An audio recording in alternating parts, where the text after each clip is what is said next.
Toukokuun alussa FC Lahden katsomossa oli 3 ensikertalaista. Muistiinpanot ottelun järjestelystä kuvattiin kännykällä.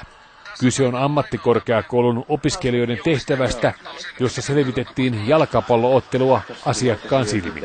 Oli minuutti aikaa tuottaa aina yksi videoklippi, ja siihen videoklippiin yritettiin saada mahdollisimman paljon taustanäkyvyyttä ja samoin spiikkiä.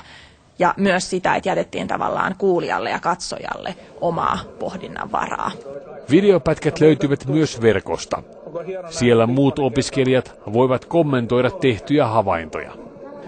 Ne klipithän saa katsojassa herättää erilaisia tuntemuksia, ja sitä vartenhan niitä sitten siellä netissä kommentoida, että jokainen voi tuoda sinne sitten sen oman ajatuksen, mitä se klippi herättää.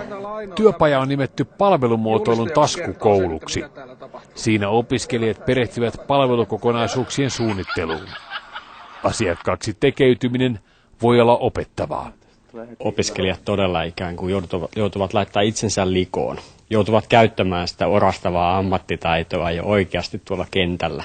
Tätä kautta voisin nähdä, että oppivat ehkä paljon enemmän kuin perinteisesti luokkahuoneessa. Opiskelijatkaan eivät vaihtaisi älypuhelimia kynään ja vihkoon. Kuvan avulla me saatiin ihan ehdottomasti niin siihen paljon enemmän informaatiota ja niitä kuvia, joita tosiaan olisi vaikea ollut ehkä kirjoittaa sanoiksi. Samoin monille ihmisille kirjoittaminen on vaikeaa ja työlästä. Se oli vapaampaa, huomattavasti vapaampaa.